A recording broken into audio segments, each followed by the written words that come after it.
Very good morning, students. My name is Abhishek Chaube. I welcome you back to my session. Law of Torts हम कर रहे हैं और आज हम स्टार्ट करने वाले हैं नेग्लिजेंस, जो कि आपको बोर्ड पे विजिबल है. So this topic is very relevant for the CLAT aspirants, not only for CLAT aspirants, but all the lawmen जो भी लॉ पढ़ते हैं उन सभी को नेग्लिजेंस का कंसेप्ट पता होना बहुत ज्यादा जरूरी हो जाता है. तो इस सेशन में हम जानेंगे what is the meaning of term negligence, concept कहां से आया है और इसका मतलब क्या होता है, ये हम समझेंगे with the help of certain case laws. हम लैंडमार्क जजमेंट से जानेंगे और कुछ स्पष्टीकरण भी हम देखेंगे, जिससे कि ये जो कंसेप्ट है हमारे लिए और ज्यादा स्ट्रांग हो जाएगा. चलिए, तो आज हम स्टार्ट करेंगे negligence. You can take out your notebook. So first of all, the negligence word has come from the word negligentia, जिसको हम एक तरह से डिसरिगार्ड के नाम से भी याद रख सकते हैं, जिसे हिंदी में हम कहते हैं लापरवाही. एनी काइंड ऑफ डिसरिगार्ड और negligence in order to commit a legal duty or while doing your legal duty. इसकी डेफिनेशन हम समझते हैं. Negligence refers to a breach of legal duty. सबसे पहले तो kindly underline the word legal duty. यहां पे लीगल इंटरप्रिटेशन का बेटा काम आएगा. लीगल ड्यूटी लिखा गया है स्पेसिफिकली. लीगल ड्यूटी वर्ड लिखने के पीछे का उद्देश्य क्या होगा, आइए हम इसे समझते हैं. नेग्लिजेंस बात करेगा सिर्फ लीगल ड्यूटी के बारे में, मतलब कि moral duty, social duty, religious duty से हमको यहां मतलब नहीं होगा. There has to be a legal duty. मैं आपको कुछ स्पष्टीकरण दूंगा. I will give you certain examples, certain explanations. इस कंसेप्ट पे आपको क्वेश्चन बन सकता है. द फर्स्ट कंसेप्ट, स्टार बना लीजिए. इस पे क्वेश्चन किस तरह का बन सकता है, मैं एक इलस्ट्रेशन आपको दूंगा. फॉर एग्जाम्पल, मान लीजिए सड़क से मैं गुजर रहा हूं और मुझे एक व्यक्ति तालाब में डूबता हुआ दिखता है. I am repeating it once again. टॉट हम पढ़ रहे हैं, सिविल रॉन्ग के बारे में हम देख रहे हैं. मैं आपको यहां लीगल ड्यूटी बता रहा हूं, किस तरह से लाइबिलिटी आपकी अराइज हो सकती है in case of breach of your legal duty as per the law. मैं सड़क से जा रहा हूं, बगल में तालाब है. 32 साल का आदमी डूब रहा होता है. बचाओ बचाओ चिल्लाता हुआ, लेकिन मैं उसे बचाता नहीं हूं और मैं सीधा निकल जाता हूं अपने काम के लिए. उस व्यक्ति को कोई और बचा लेता है और वो व्यक्ति फिर बाहर आने के बाद मेरे अगेंस्ट में सिविल सूट फाइल करता है नेग्लिजेंस का. Will I be held liable? No. यहां पर मेरे ऊपर किसी भी तरह की लाइबिलिटी नहीं बनेगी, क्योंकि यहां पर सोशल ड्यूटी, मॉरल ड्यूटी के बारे में बात नहीं हो रही है. आई hope you understood the example. You can write this example in your own words. यहां पे मेरी कोई लाइबिलिटी नहीं बनेगी. हाँ, अगर मैं गार्ड हूं और मेरी रिस्पॉन्सिबिलिटी यही है कि स्विमिंग पूल में अगर कोई व्यक्ति डूब रहा होगा तो आपकी ये रिस्पॉन्सिबिलिटी है, इसीलिए आपको हम हायर कर रहे हैं कि आपको उसकी जान बचानी है, उसको किनारे तक लेकर के आना है. और फिर अगर मैं जान नहीं बचाता हूं, now I can be held liable, क्योंकि यहां मेरी लीगल ड्यूटी थी जान बचाना. पहले वाले केस में भली मेरी सोशल ड्यूटी है, मॉरल ड्यूटी है, टॉर्ट को इससे मतलब नहीं है. तुम्हें कॉम्पनसेशन चाहिए मुझसे, तुम्हें ये प्रूफ करना पड़ेगा बीइंग अ प्लेंटिफ, मैं लीगल ड्यूटी ओ करता था तुम्हारे प्रति, मेरा ड्यूटी ऑफ केयर था तुम्हारे प्रति. यहां पर मेरा कोई ड्यूटी ऑफ केयर उस व्यक्ति के लिए नहीं है जिसे मैं जानता नहीं हूं और जो कि डूब रहा है. In civil law tort negligence. Moral duty के बारे में भी हम एक चीज देख लेते हैं. मान लीजिए मैं सुबह सुबह रेडी होकर के आ रहा हूं, भिखारी सामने आता है. भिखारी मुझे कहता है कि साहब रोटी दे दीजिए, मुझे भूख लगी है, 2 दिन से भूखा हूं. मैंने कहा ठीक है, बिल्कुल रोटी ले लीजिए आप. दूसरे दिन वो फिर आ जाता है, साहब मुझे रोटी चाहिए। मैंने कहा ठीक है कोई बात नहीं, आप रोटी ले लीजिए। तीसरे दिन मैं लेट हो रहा होता हूँ, वो फिर भी आ जाता है कि साहब मुझे रोटी चाहिए। मैंने कहा आप अभी कहीं और से ले लीजिए, मैं लेट हो रहा हूं। नहीं सर, आप समझे नहीं, मुझे आप ही से रोटी चाहिए। मैंने कहा ठीक है, मैं ऊपर गया, जल्दी फिर रोटी लेकर के आया। चौथे दिन फिर वो आ जाता है कि रोटी। मैंने कहा तुम मेरी बात सुनो, मुझे परेशान मत करो, मैं तुम्हें रोटी नहीं दूंगा, खाना है तो खाओ नहीं तो मत खाओ, मैंने ठेका थोड़ी लिया है भाई तुम्हारा। वो कहता है ठीक है सर, अगर आपको मजाक लग रहा है तो ऐसा ही सही, मैं रोटी नहीं खाऊंगा। मैंने कहा ठीक है मत खाओ, और मैं ऑफिस चला जाता हूं। अगले दिन वो व्यक्ति मुझे नहीं दिखता है। उसके अगले दिन वो व्यक्ति की डेड बॉडी मिलती है मुझे मेरे गेट के सामने। उसकी मौत हो जाती है, क्योंकि सच में भी ही मेंट इट कि सर आप नहीं दोगे तो मैं नहीं खाऊंगा। यहां पर क्या मेरे ऊपर नेग्लिजेंस का सूट फाइल हो सकता है? नहीं। हाँ सर आप कठोर दिल के हो, भिखारी को आपने सर खाना नहीं खिलाया। बेटा बात यहां पर टॉट की हो रही है सिविल में नेग्लिजेंस की। यहां मेरी कोई ड्यूटी ऑफ केयर है क्या भिखारी के प्रति? हाँ, भिखारी भिखारी बन रहा है क्या मेरे भरोसे? यहाँ पे मेरी कोई ड्यूटी ऑफ केयर नहीं है किसी भिखारी के प्रति। हाँ अगर मेरा मन है दैट्स अ डिफरेंट मैटर। कोई लीगल ड्यूटी एज सच मेरे ऊपर यहाँ पर नहीं है, except paying tax to the government caused by the. I hope you understood the meaning of legal duty. बेटा इस पे आपको क्वेश्चन बन सकते हैं। आई होप कंसेप्चुअल क्लैरिटी यहाँ पे आ गई होगी। हम आगे समझ रहे हैं। Caused by the omission. Omission अब आप लोग समझ चुके होंगे अच्छे से, पहले के लेक्चर्स में आपको समझा चुका हूं। It is already been defined under section 2 clause 25 of Bharatiya Nyaya Samhita.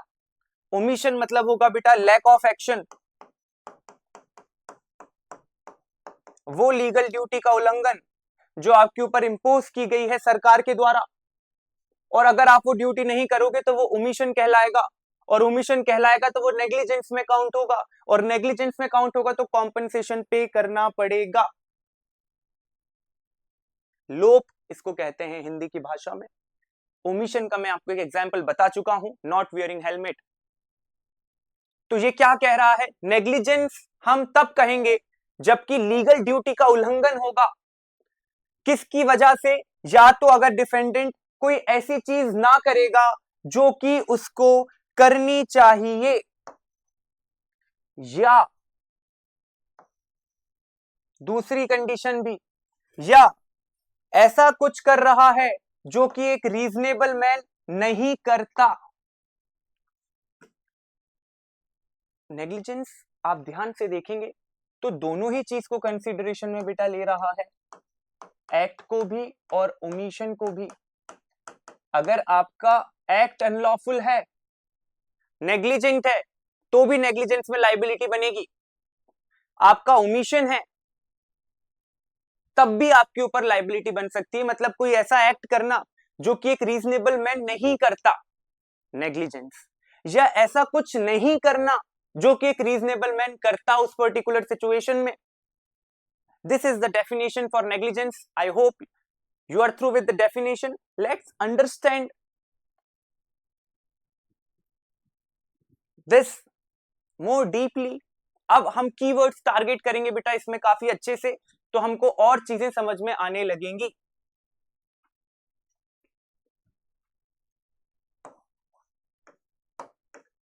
Definition आप लोगों ने लिख ली है, लीगल ड्यूटी का कंटेक्स्ट आप समझ चुके हैं, ब्रीच क्या होगा, एक्ट ओमिशन आप समझ चुके हैं।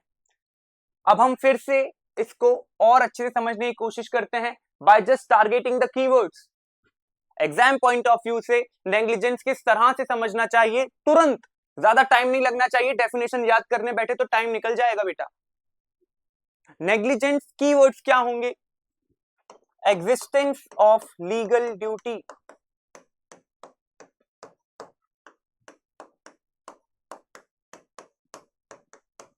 there has to be a duty of care towards plaintiff. Defendant must owe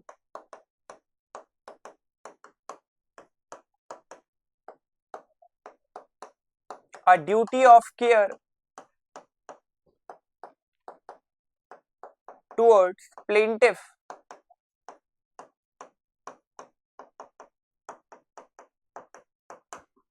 मतलब लीगल ड्यूटी होना चाहिए, आपका ड्यूटी ऑफ केयर होना चाहिए प्लेंटिफ के प्रति। दूसरा, इस पर्टिकुलर लीगल ड्यूटी का ब्रीच होना चाहिए, breach of such legal duty by the defendant.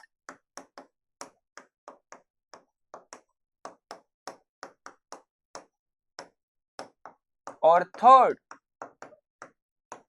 Existence of legal duty जिसका ब्रीच होना चाहिए और उस ब्रीच के कारण डैमेज या इंजरी होना चाहिए प्लेंटिफ को।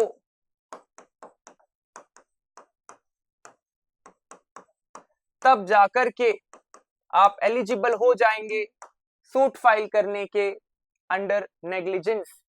सो इन शॉर्ट, इसको भी अगर मैं बात करूं, लीगल ड्यूटी का ब्रीच जिसके कारण डैमेज टू प्लेंटिफ, 3 शब्द में अगर याद करना है वो भी मैंने आपके लिए आसान अभी कर दिया है। That's it. So there has to be an existence of a legal duty. Duty of care has to be there, जो कि आप ओ करते होंगे प्लेंटिफ को। दूसरा, उस ड्यूटी का ब्रीच होना चाहिए जिसके कारण डैमेज होना चाहिए प्लेंटिफ को या इंजरी होना चाहिए, उसके किसी लीगल राइट का वायलेशन होना चाहिए।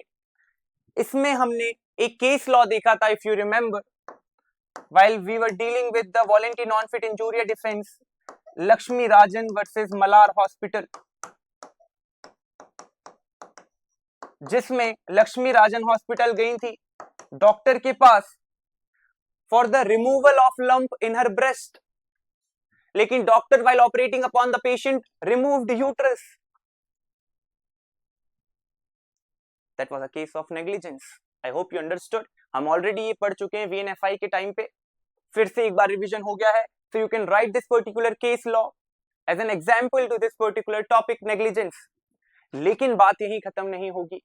हमने नेग्लिजेंस की डेफिनेशन पढ़ी है, नेग्लिजेंस शब्द कहां से आया है हमने ये पढ़ा है, हिंदी में इसे हम लापरवाही से भी समझ सकते हैं। नेग्लिजेंस एक्ट और ओमिशन दोनों को कंसीडरेशन में लेगा और इसके 3 इसेंशियल्स होंगे जो कि प्लेंटिफ को प्रूव करने पड़ेंगे in order to get the compensation from the defendant. Now let's understand the most landmark case which regulates this particular concept of negligence.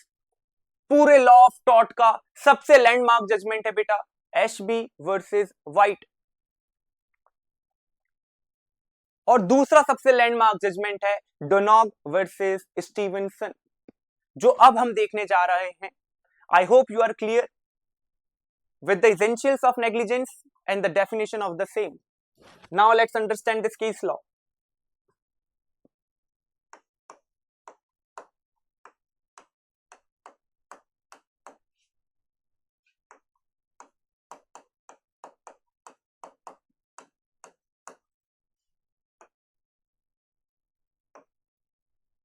बेटा 3 स्टार में यहां पर बना रहा हूं, आप समझ जाइए, डायरेक्ट क्वेश्चन बन करके क्लैट में आपको देखने को मिल सकता है।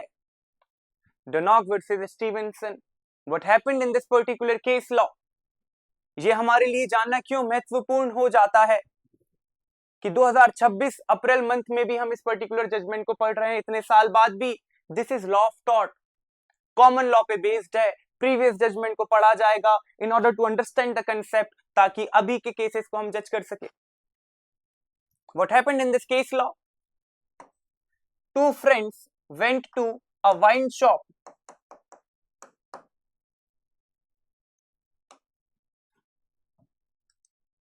Sorry, I'm not that familiar with the spelling. I hope you understand. Wine shop, okay? 2 friends जाते हैं,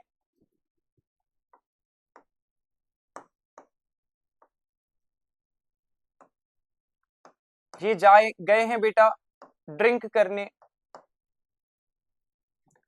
ये है टेबल और ये है बॉटल। तो वाइन शॉप में दोनों लोग गए हैं बियर पीने के लिए। This is Mrs. Donog.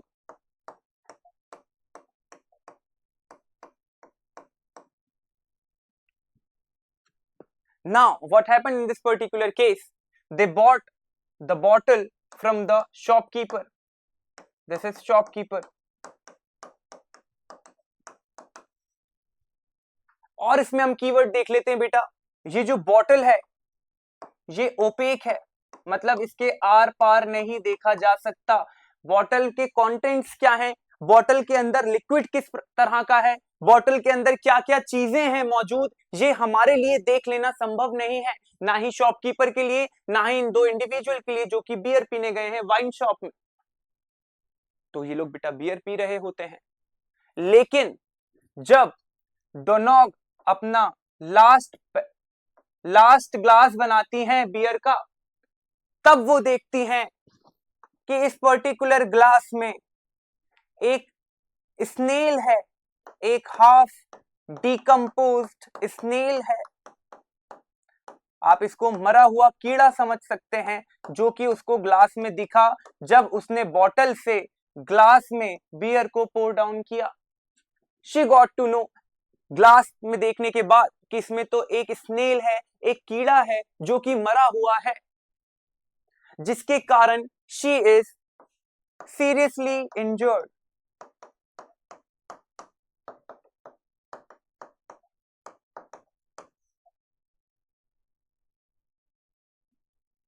अब यहां से इसकी महत्वपूर्णता की नींव रखी गई. यहां से इस केस में क्या हुआ, उस चीज के कारण ये केस लैंडमार्क बना बेटा. इस केस में क्या हुआ कि ये जो डोनॉग है, ये लेडी जो है, इन्होंने शॉपकीपर के ऊपर केस नहीं किया बेटा.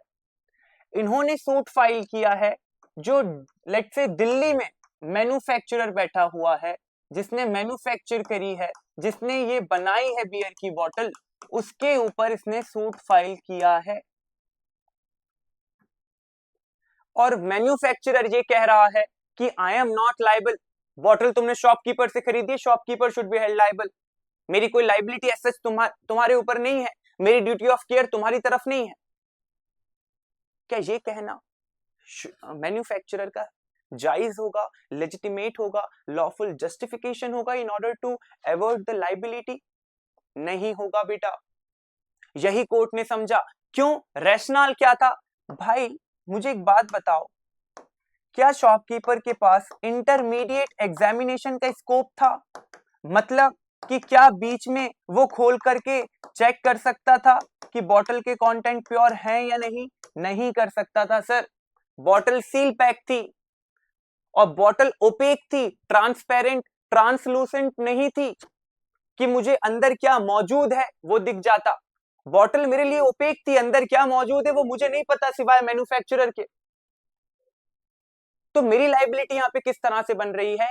इसीलिए बेटा कोर्ट ने क्या कहा, मैन्युफैक्चरर ओज a duty of care towards the ultimate consumer.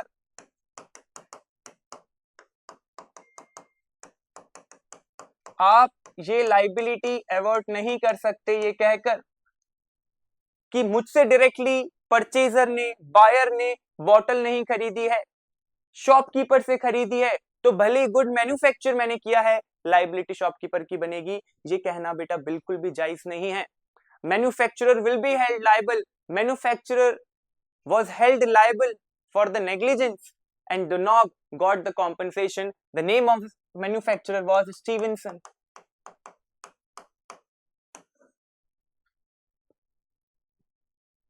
So I hope you understood this particular case law. इस केस से बेटा आया था नेबर प्रिंसिपल. डायरेक्ट क्वेश्चन बन के आ सकता है, नेबर प्रिंसिपल कौन से केस लॉ से आया है? That is Donoghue versus Stevenson. Lord Atkinson ने जज किया था इस पर्टिकुलर केस को, जिन्होंने नेबरिंग प्रिंसिपल पे बात करी थी. नेबरिंग प्रिंसिपल मतलब ये नहीं होगा कि आपके आस पड़ोस के लोगों की आपको ड्यूटी ऑफ केयर बन रही है, उनका ध्यान रखना है. नहीं, नेबर मतलब वो सारे लोग जो कि मौजूद है मेरे आसपास, जो कि विसिनिटी में है. अगर मैं बाजार में हूं तो वहां के जो आसपास के लोग हैं वो मेरे नेबर हैं. मैं घर पे हूँ, आसपास के लोग जो रह रहे हैं वो मेरे नेबर हैं। मैं ऑफिस में हूँ, आसपास के लोग जो हैं वो मेरे नेबर हैं। मैं कोर्ट में हूँ, आसपास के जो लोग हैं वो लोग मेरे नेबर हैं। बात समझ में आ रही होगी आप लोगों को। ये केस लॉ बेटा, इसमें आई डोंट थिंक आपको कोई डाउट रहा होगा। Still if you have any doubt you can drop your doubt on the portal और in the comment section. Now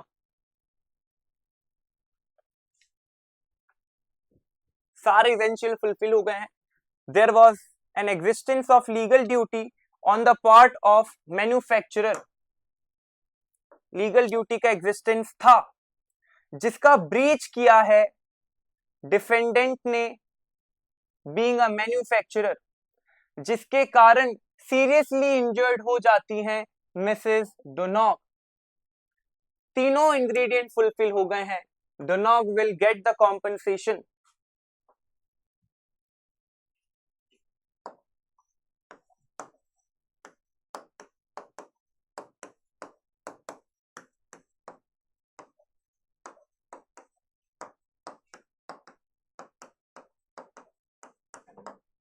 These three words are very important in negligence.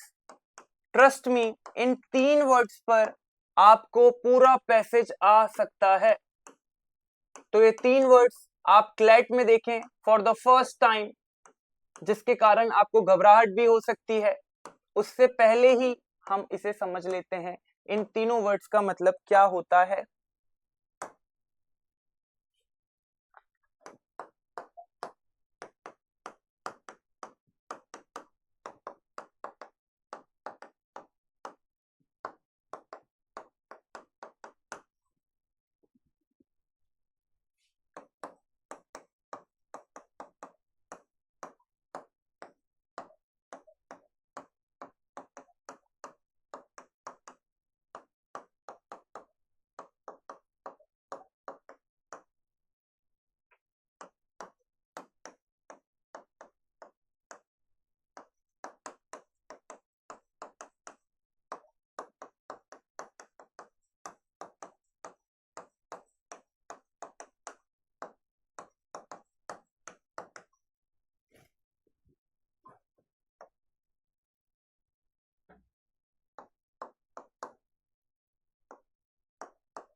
Non फीसेंस क्या होगा बेटा? Omission. Non word यहां पर आ रहा है, मतलब कुछ नहीं करना, किसी चीज का एब्सेंस। नॉन फीसेंस, मिसफीसेंस, मालफीसेंस में कंफ्यूज मत होना बेटा।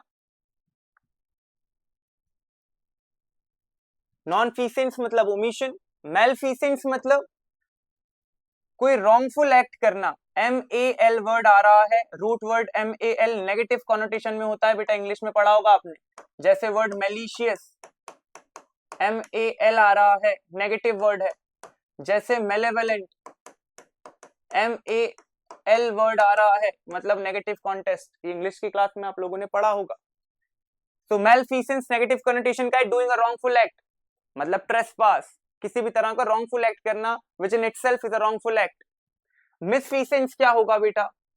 कोई लॉफुल एक्ट करना रॉन्गफुली, मतलब doctor while operating upon the patient negligently left his watch inside the stomach of the patient।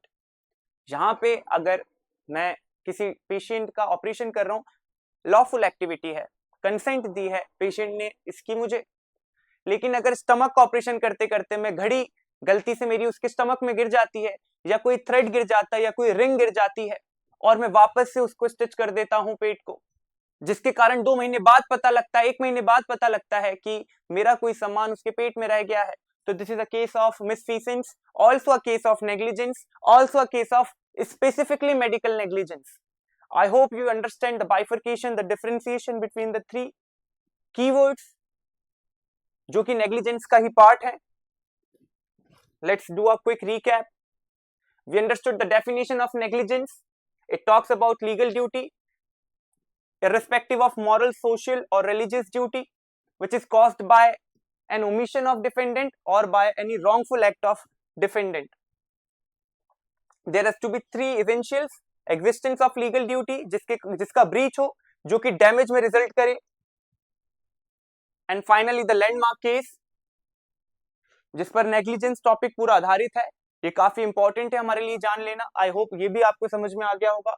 And finally in तीनों कीवर्ड्स के बीच का डिफरेंस जो कि आपको पैसेज में देखने को मिल सकता है. क्वेश्चन दे देंगे और लास्ट में पूछेंगे इन स्टेम क्वेश्चन, बताइए ये मेलफिसेंस है, मिसफिसेंस है या नॉन फिसेंस है. I hope I am clear. So that's all for today's lecture. Thank you so much. My name is Abhishek Chaube. I'll see you in next lecture. Till then, take care.